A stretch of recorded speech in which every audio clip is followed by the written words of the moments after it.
Well, this thing just will not behave itself.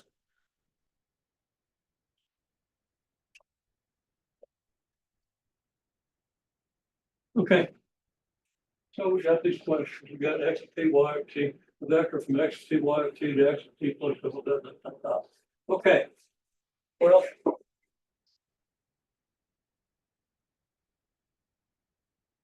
Points. Now, some people wanted to put this in context.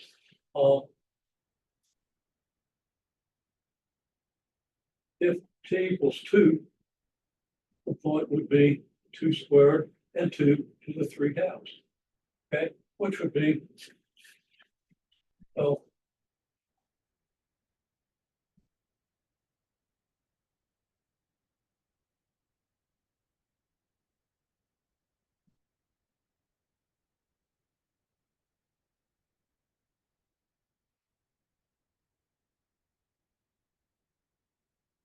maybe about 5.852. That's probably wrong.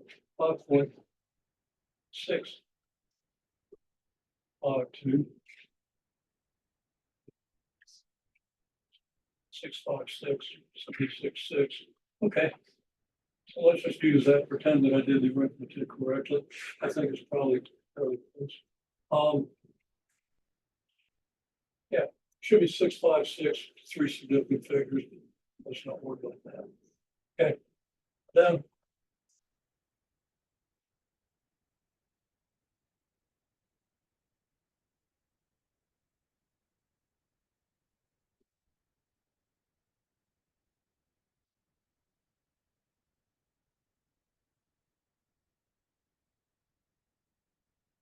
Okay, anybody got a calculator to do 2.2 to the 3 halves, or do you gonna rely on me to estimate it? It's 3 point. I'll just. No, you can check out my mental arithmetic. I did the 5 halves power instead of the 3 halves power. I just multiplied the square by square root of 2. Got what I got. I think you check my arithmetic. Check my attention span by understanding that I did the wrong calculation. Okay, but I think the arithmetic, the wrong calculation is wrong. Okay, these are 2 points anyhow. So we got 0.4, 2.8. Well, let's just put a scale on here. Let's say x equals 4 here, and y equals 3 here. So this coordinate is going to be 4 and 2.828. Now 3 here, 0.828 is probably about. Okay, so that would be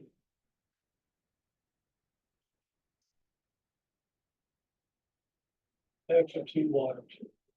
And then we go to 4.84. Now 4 is here, and 5 would be about here. And 3.26 be a little further above the 3 line than 2.828 is below it.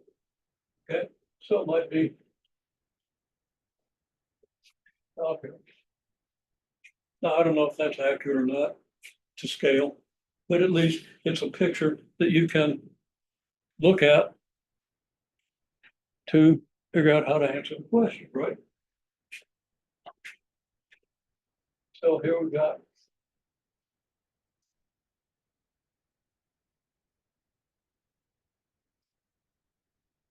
Okay. So here's our vector. Okay. Well, our vector is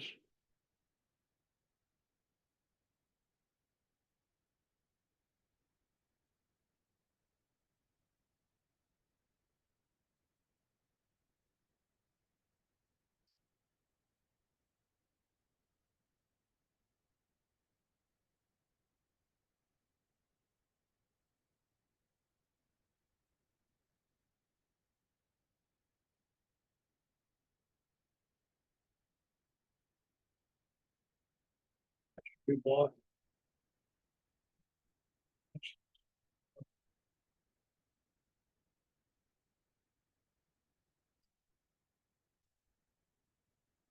obvious to write it down right, in our thinking straight. So what's that vector? Well, that's gonna be about 4.84 minus 4.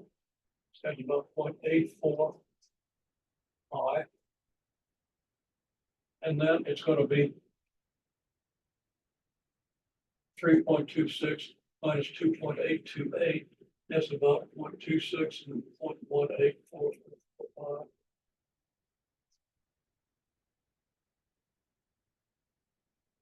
That's gonna be about 0.84 odd plus 0.45 J. Okay. Yeah, maybe I've got an error there.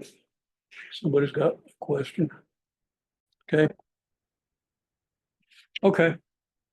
Now, again, at least one person tried to sketch a graph. This thing made a pretty plausible start on it, but we're not going to usually sketch graphs by making a big table and plotting points. We're going to sketch graphs using techniques like pre-calculus and calculus. And it's a straightforward procedure here. Now let me make one more comment. I did think I sent you an email or put something in the assignments page, one or the other. That the pre-calculus material, and just you should make sure that's mastered. And I recommend that you download the PDF pre-calculus text, and look at those chapters. And you got an email on that or something, didn't you? Did you get that? I know I wrote it. The question is, did I put it in an email and send it?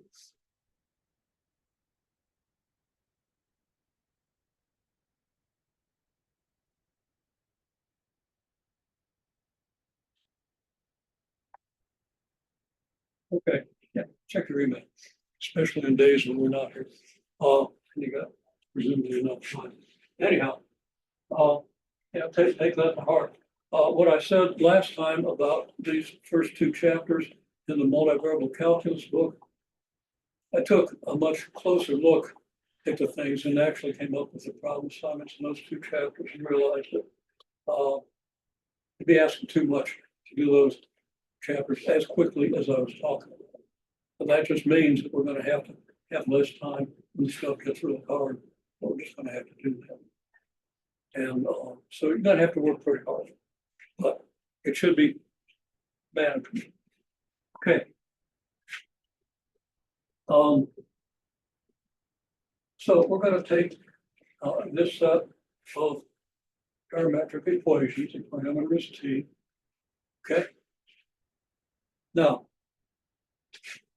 quick, see if you can write it down. Solve this equation for t and plug it into this equation.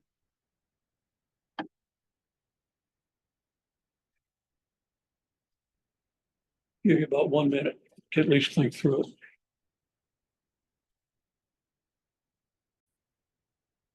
By the time you've done the homework, you'll be able to do this instantaneously. It's very simple. Now, the equations aren't always simple to solve, but this one is. Okay, you're going to get t equals square root of x. Okay, then plug in the y equals t to the 3 halves. Now, why don't I do plus or minus the square root of x? Because that is the solution to t squared equals x. It's because x equals t squared and x can't be negative since it's equal to the square of t. So I'm not even going to note that, but you should. Okay, that should be clear. Go back. This part of the video, make sure you understand that comment. That's very important. But it'll come up. It'll probably come up in the examples in the text. Then you plug that in, and so you get y equals the square root of x, square root of x, 3 halves. Okay, which equals x 3/4. Okay, so now our graph is the graph of y equals x to the 3/4. And what's a graph of x to the 3/4 look like? Well, it goes through the point 1, 1.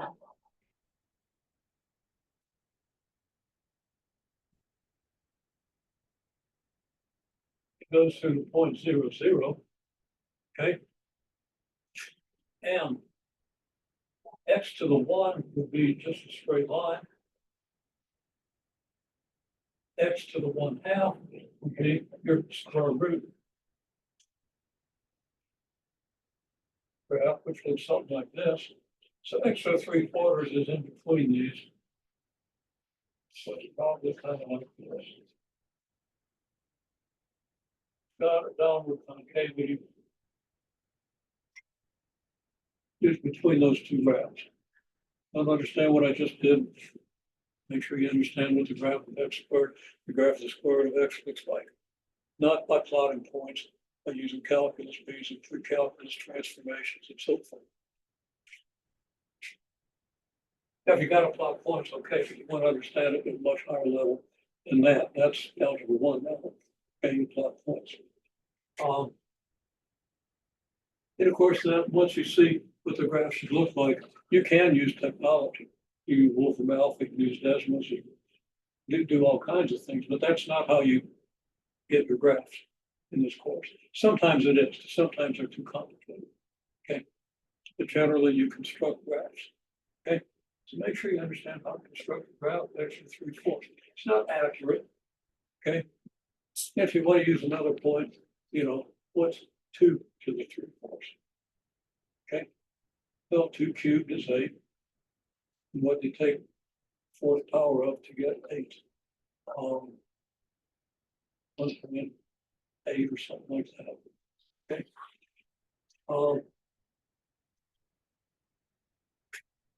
So you could get a third point, but the basic idea, that graph is concave down, and you can take derivatives, and you can see that the derivatives are decreasing. You can use the techniques of calculus to understand the shape of that graph. Okay, well, more to the point of what we've got here, then what's the slope of this graph when x equals 2?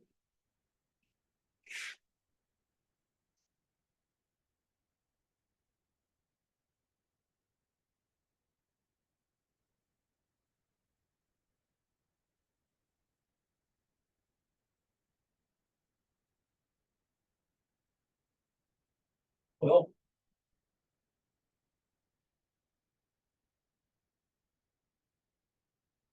I'll use the dy dx notation as we written, hopefully. That's 3/4 x and negative 1/4. Okay. Yeah, it's a power function. That should be automatic. If it isn't, you probably didn't have to take enough derivatives in your calculus course. Okay. But you can always go back and practice taking derivatives. Now, I don't know what's going on with this camera. It keeps changing its mind about where it's focused. Okay. Yeah, it may be operator error, but I better try that. Right? Set it up. Okay, so anyhow, we have this. So if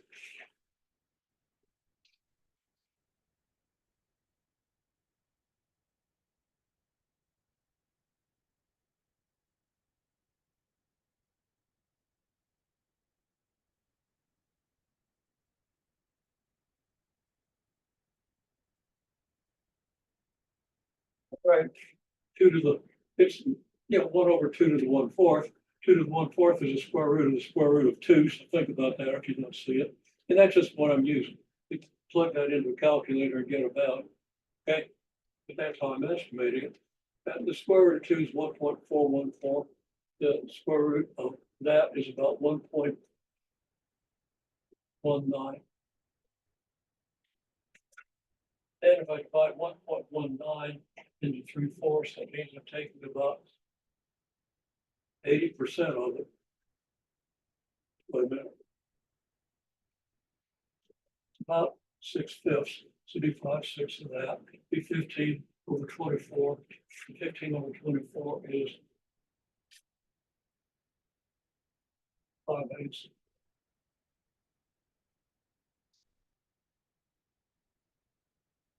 Not exactly 0.65.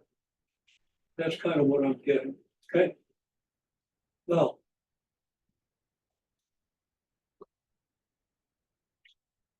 What's the slope here?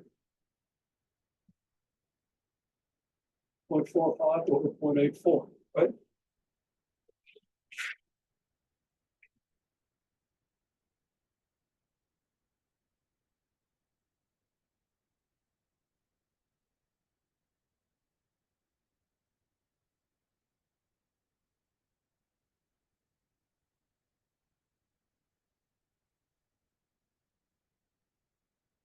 Well, that's a little lower than 0.625. It's like 0.53. So it's not that close. So I might have screwed up my mental calculation here. It's a fairly simple mental calculation.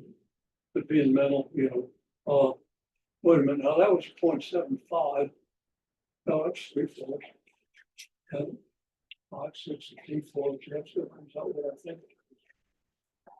Okay. So this is possible. Now, the point I'm making is that this graph is concave down. Okay. So the slope at this point is going to be greater than the average slope from here to here. Does that make sense?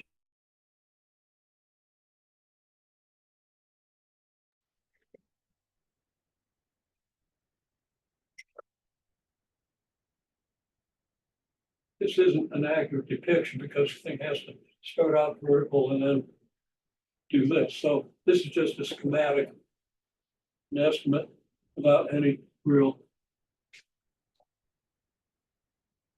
substance behind it, except it represents the 2 points. Okay. So we could have taken the coordinate axes off. We'd have to move the origin like maybe about here. Right shape. Okay. The point is the graph is concave down. So that the actual slope here is going to be bigger than the average slope between 2 points that are concave down there. Okay. You have this line. You have this line. Okay. This is your tangent line.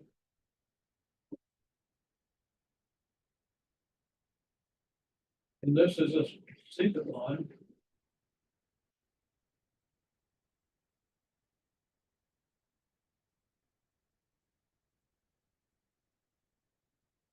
And that's just terminology. Secant line is a line between 2 points on the graph.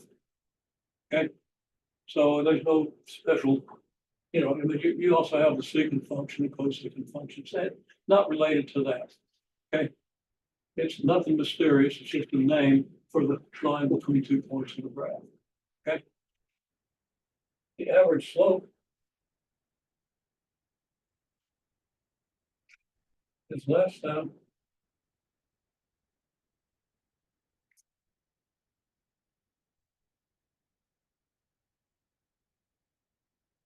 over the tangent line, which equals the derivative. You might want to review tangent lines. It's really important because pretty soon we're going to see tangent planes.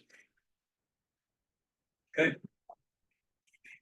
And tangent lines and the meaning of derivative are extremely basic calculus. And it wouldn't take you long to review it. And I know you got limited time, but you got to review tangent lines.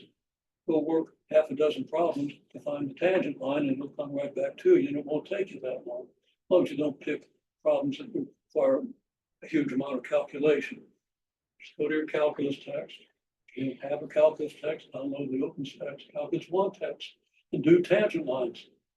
Just look at the examples and you'll probably come back to it. But it needs to be there. So you need to understand this. And what I'm saying is, it might be that the slope of this thing, and it is downward concave, as we can see, because it's between the 2 graphs I said here. Okay. I'll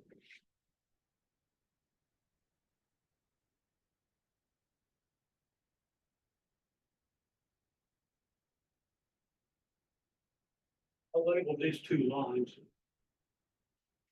Of course, this line here is the y plus 1 line, which is of course over the line.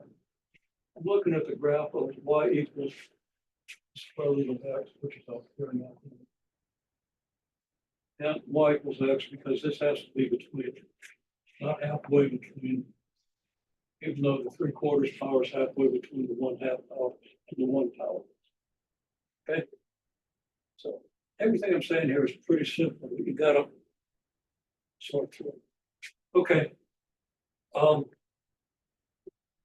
So what we know from these 2 points,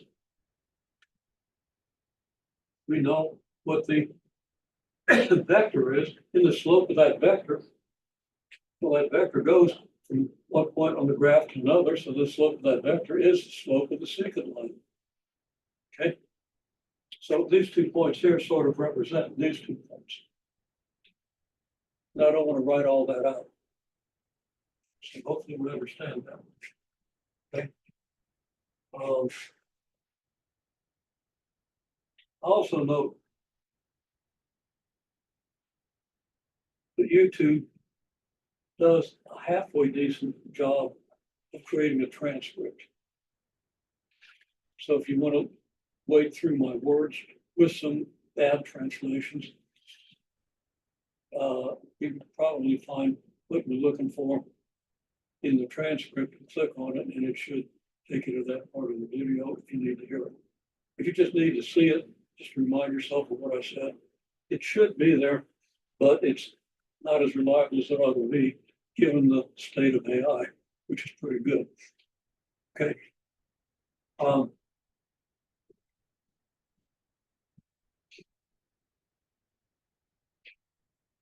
right. That's something you need to digest in terms of this example. Okay. So starting with the idea of plotting points, you could plot points and you could get this curve. Okay, the blue curve. Okay. And if you got 10 points, y equals 2, 2.2, 2.4, 2.6, 2.8, so forth, you can get a good picture. Okay. That's not a calculus level task. I'm certainly not going to give credit on an exam for plotting points. Okay. Because that's a much lower level skill, but it can be useful in understanding the shape of the curve. Then you get a little more sophisticated and you eliminate the parameter. Figure homework's going to ask you to eliminate some parameters. You have some equations in your graph. Okay. And a lot of times it'll be something as simple as that. It can also involve sines and cosines. If you can't do the algebra, the trigonometry of that, email me what you're doing. Give you a few pointers. And maybe I'll do one like that, but there are other things you have to look at. Okay. This is one piece of what you need to know at this point. Okay. And you can go into 3 dimensions and do the same thing. If I have an X, Y, and a Z. Okay.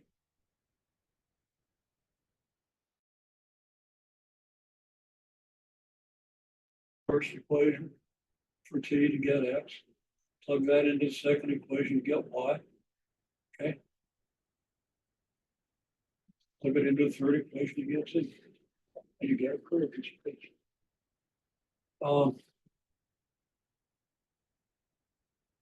Now, this is the same problem. It's exactly the same problem. We just picture it a little differently. So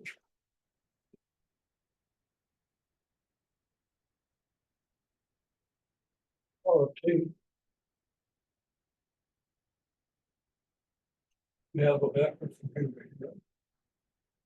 So that would be R of T.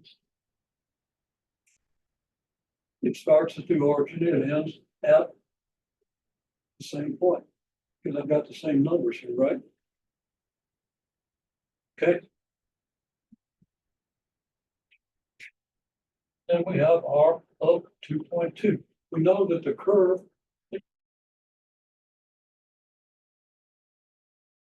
here next to the 3/4 curve. as t goes from 0 to whatever, this thing is gonna trace out the x equals y equals x to 3/4 curve, okay? And by the time you get to 2.2, things gonna be, let's say out here along the curve, I'm exaggerating distance, because if this is 2, that sure ain't 2.2, but okay. But as a schematic, it's going to look something like this. In this vector, it'll be the same as this one. It's going to be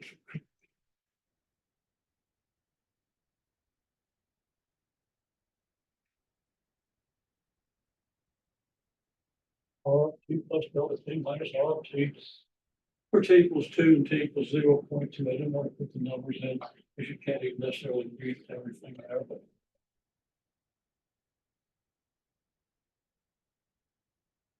this is a vector R of 2.2. Okay. I just labeled R of 2.2 and the R and the arrow kind of melded together. That's R of 2.2. Okay. Now what we're wanting to do is get this divided by delta t. So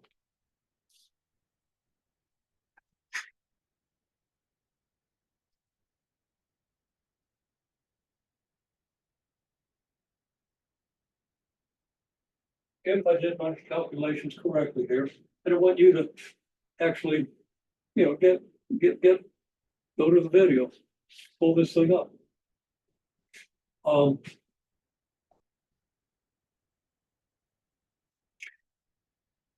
It's going to be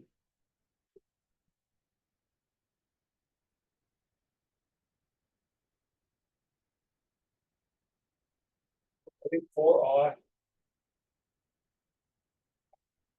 plus 0.45J over 0.2. I already calculated x of 2.2 minus x of 2I, which is the same thing you would get here. Okay, and make sure you reconcile, make sure you understand why that is the same as this. It's very simple, but it could be confusing, and if so, ask me. Okay. So that equals 0.2I plus 0.9J. No. I got my inputs. Things aren't in the right ratio. So I didn't close. Multiply by 2, I should multiply by 5. 2.25.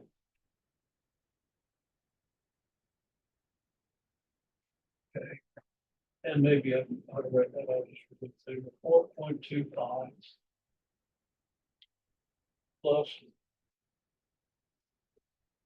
2.25J.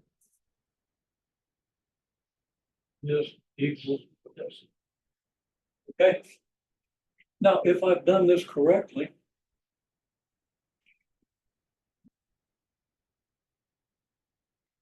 this should be kind of close to the derivative of that. So we calculate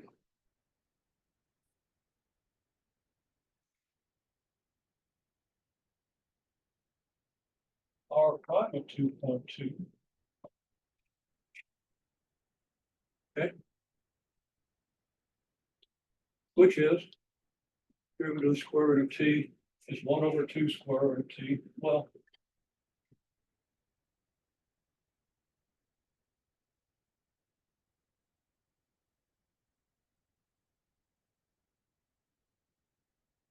let's go.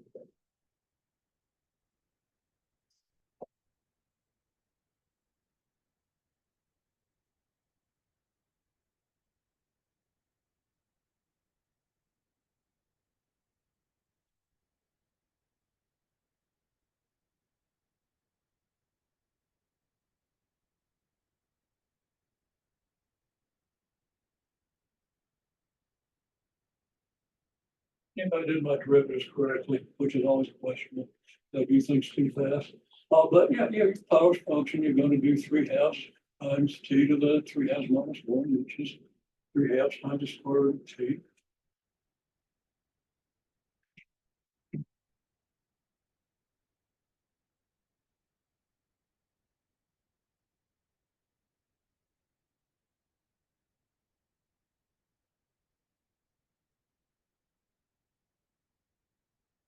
So we have this times I and this times j. 2 times the square root of 2 is 2.828. Can't go that precise. 1 over 3 would be 0.33. 1 over 2.5 would be 0.4. So I'd say that's about 0.35. 3 halves square root of 2 times j is 2.1, 2.2.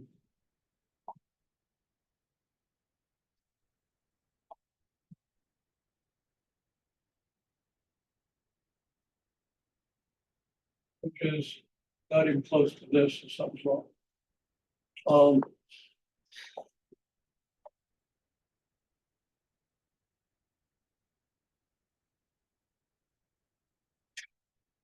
Is that plausible?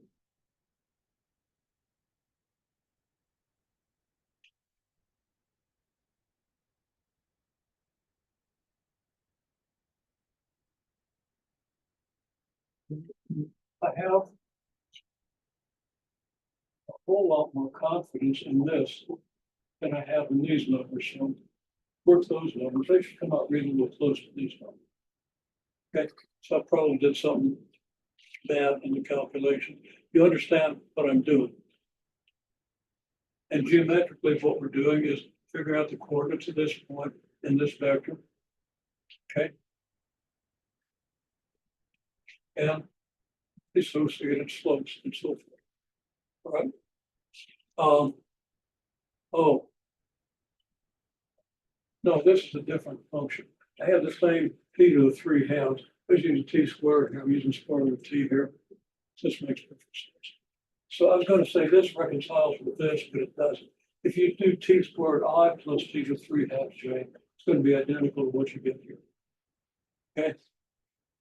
So it's reasonable to think about that. And after you read the section and do some of the problems, they're not hard. But you do have to understand what a derivative means. Picture the secant line and the derivative and the tangent line, and all the stuff you learn in calculus. So you might have to read. And you probably won't have time to do a complete review. There's short time between these days, but you should start that review and at least get your feet wet. Okay. Yeah.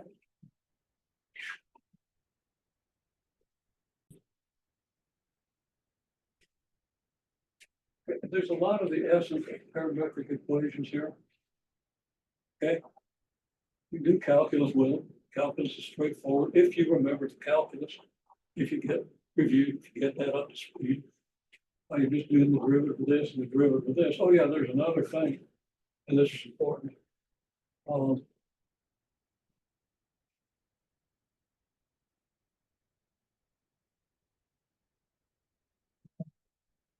And now this takes off this function. Now we're back to this function. So,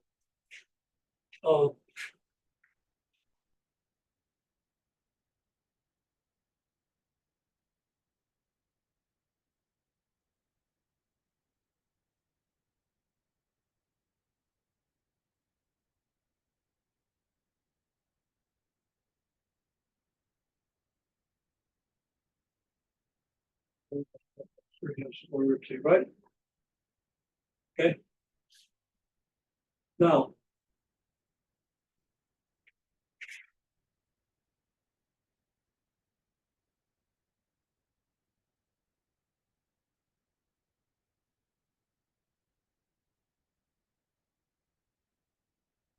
chain rule, right? That is the chain rule. If you don't recognize that as a chain rule, doesn't lock in completely, review it.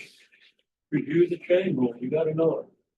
We've been using it, and I think you pretty much know it, but you could be roasted. Okay, so, and that's the same as dy dt divided by dx dt. These aren't really fractions, but if they were fractions, being inverted the denominator and multiplied, you get this, right? So you can remember it this way. Now, the proof of that and the reasoning behind that, I could explain in a couple of minutes, but we don't have that much time. So you can just use this. If you use this, you can find that dy dx is 3/4 x to the negative 1/4. Let's do that.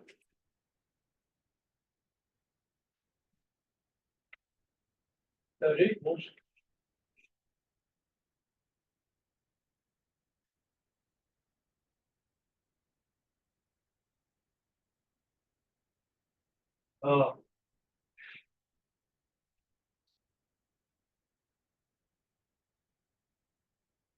power of one confidence. Dy dt, obviously.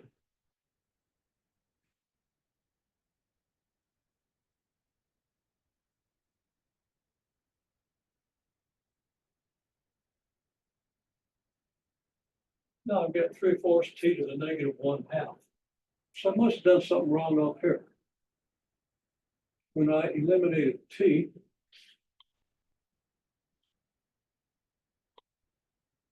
I think I should have gotten y equals x to the 3/4. That compares reasonably, but not convincingly. And when I do this, I don't get that.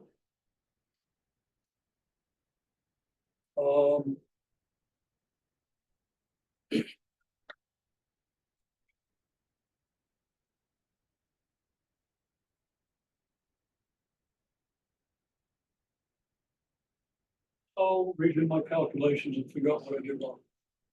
Okay. Understand the overview of what I'm doing. It looks like if I eliminate t here, I get t to the 1/2, or x to the 1/2. And x to the 1/2 to the 3/2 is x to the 3/4. If I do this, each of these things equally obvious to me. Okay. Not the same, and they should.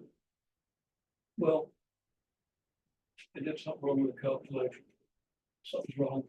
Either that or I understand calculus incorrectly, which I don't think I do at this moment. Listen. Okay, now the point I'm making is, okay, you're hearing this curve at this point. Okay, whatever that point is. How fast is x changing?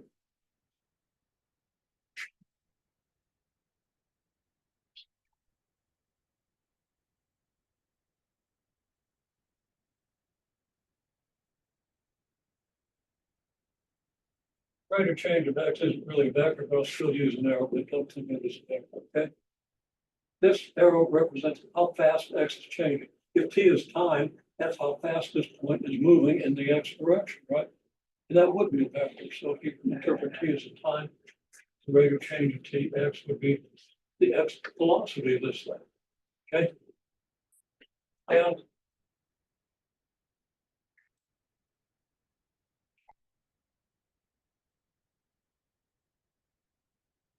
this vector here would be the rate of change of y. If you put these two vectors together and add them,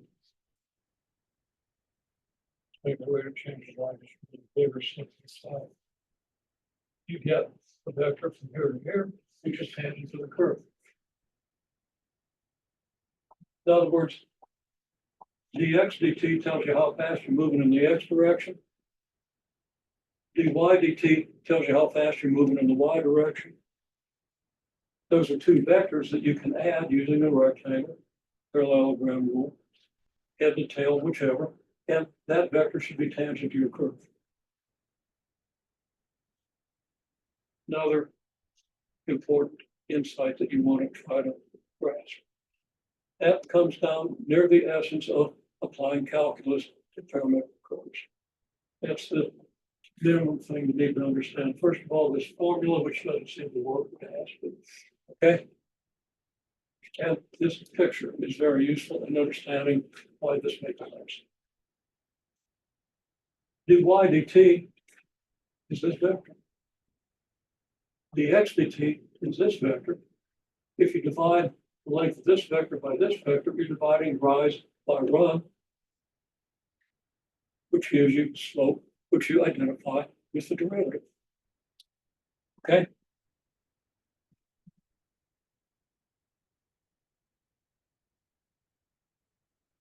Give you a minute to make yourself some notes if you need to.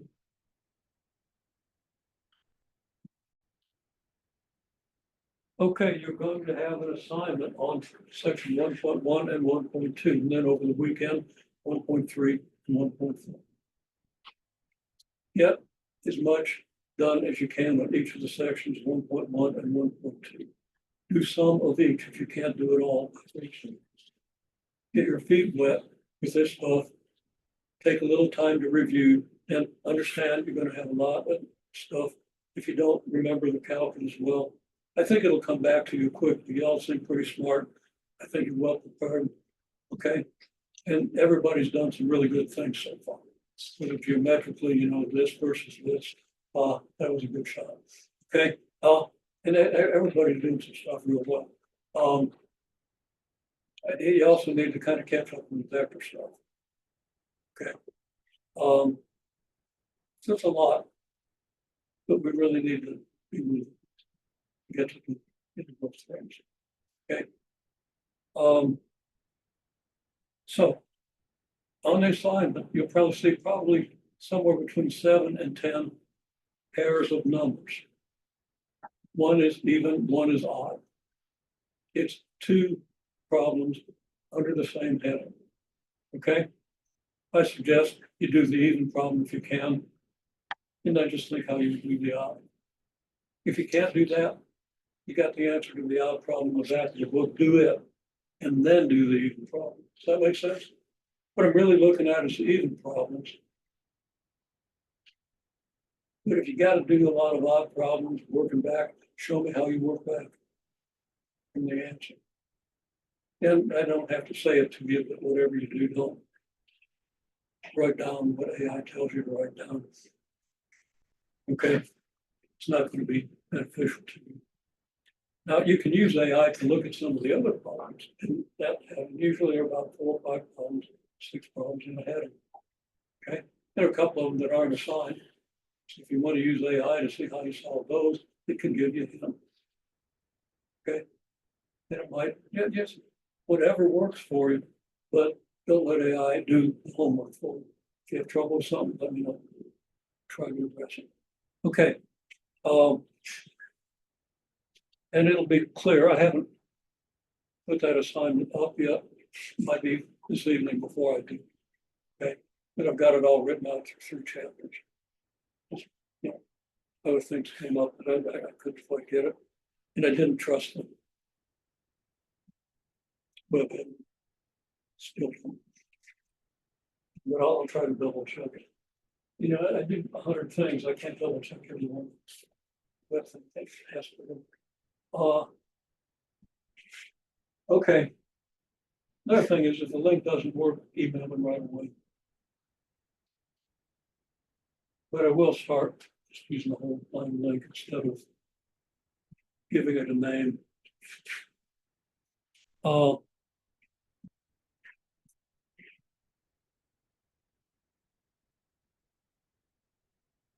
All right, well, that's the first section. Okay, now just a few comments on the second section, which we've also begun to address here. And I went back front page and pause for a second. Yeah. Okay, I'm going to stick with this example because we can use it to illustrate our plan.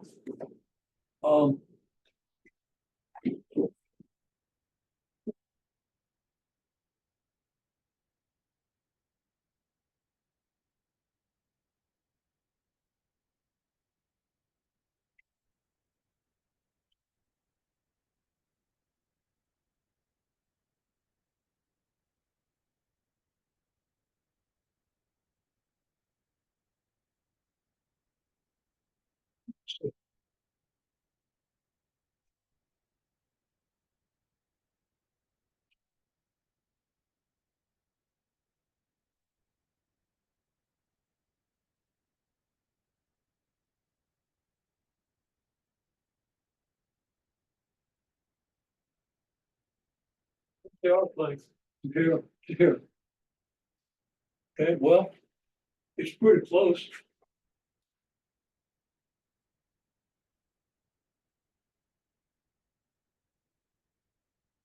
To the magnitude of this vector, if that vector is correct. Okay, there's something wrong here. So don't believe my numbers.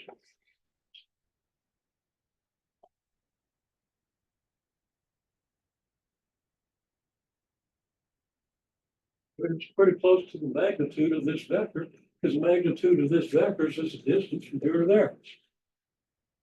And how much does the distance from here to there vary from the length of the curve over that short area?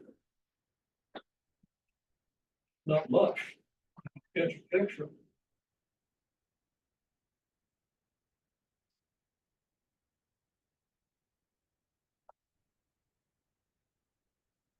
Right here are the 2 points. Right here is the vector. The curve doesn't change direction much between here and here, right? Okay.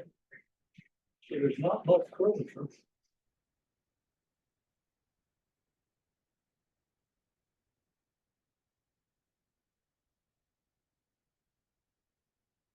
So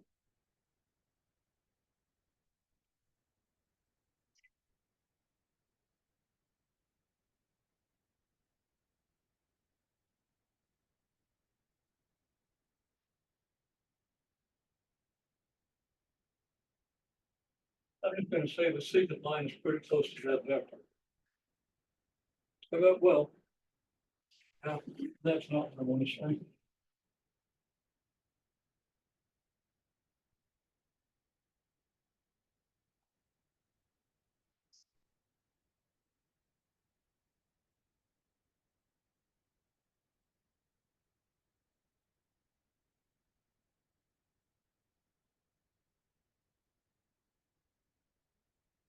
Actual distance is close to the length of the secant line.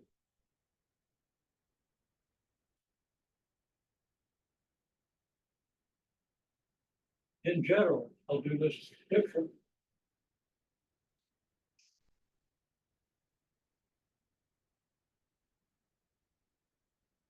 Mistakes to get this done quicker.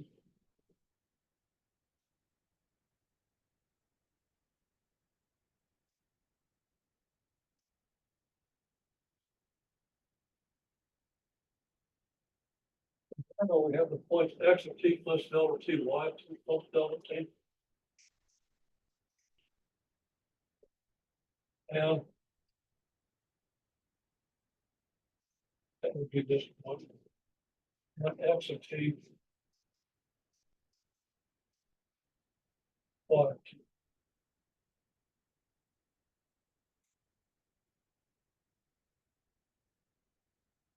This distance approximately equal to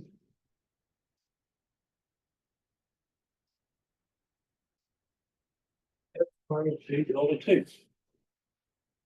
Okay. This distance, same picture I drew earlier, is approximately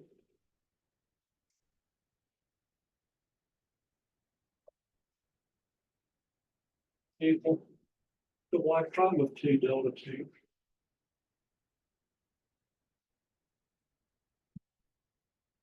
This vector, which I'll call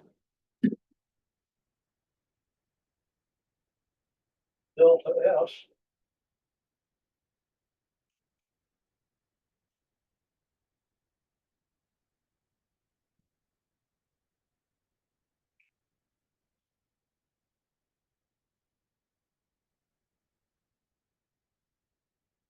magnitude of delta s is approximately equal to square root of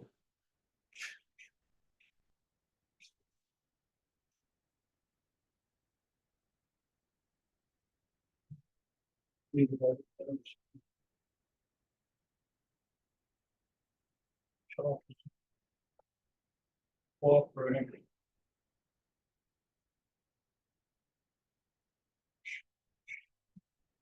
Okay, the magnitude of this now would be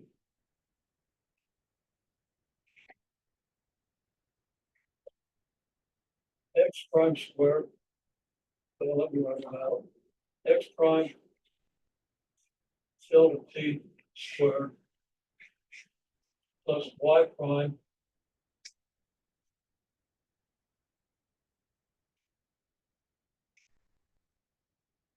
delta t squared. And that is the same as, I don't have room to write it well down there. That's the square root of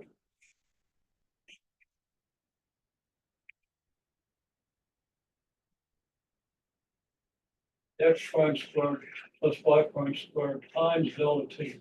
If you factor out the delta t squared, you get a square root of delta t squared, which is delta t.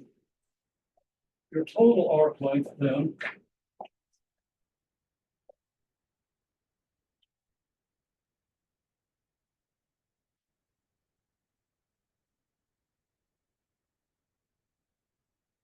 I'm writing this repeat badly, but it says total arc length, abbreviating the word length and messing up the sleeve on arc. Let's see if I can write this out. Is the integral of square root of x prime squared plus y prime squared dt.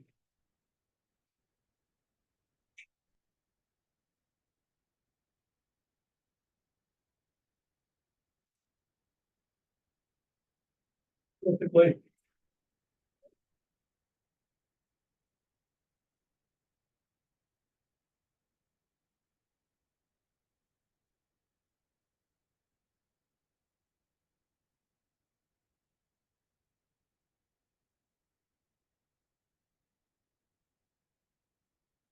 t equals a to t equals b. The arc length is with respect to t. This delta s vector is a function of delta t. When you take the limit, you get the integral, that's going to become a dt, right? Now, again, if you don't understand how Riemann sums approach the integral, another thing you're going to have to get used to. It's more than you can do between now and next Tuesday, but get a taste of it. Please understand what I'm saying here. The arc length is then square root of x prime squared plus y prime squared with respect to t. And you're integrating from t equals a to t equals b. You do a Riemann sum approach that takes the limit as you approach zero. It's very straightforward, but this is what you get. Your book is probably going to write it out like this. But you can understand it's the same thing.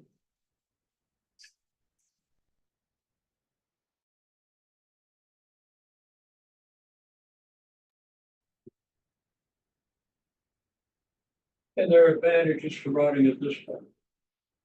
But there are also advantages to seeing it this way. So let's get it all on the screen.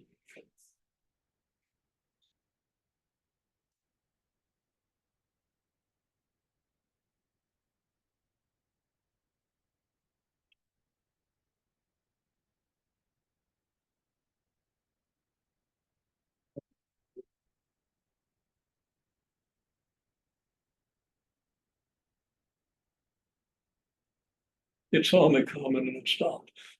Okay. Make sense? Try to make as much sense of that whole spiel as you possibly can. And rework my stuff, make sure I did it right. Make sure things that agree and should agree, do agree to the best of your ability and do the homework, which will be due officially on Thursday, but I know you can't get all that done by Thursday. But get a start on it. Do at least the first few problems. Do at least a few.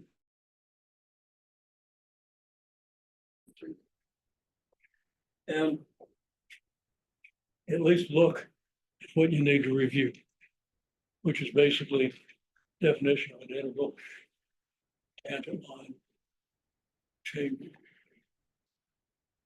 and maybe a couple of things. Get that much down.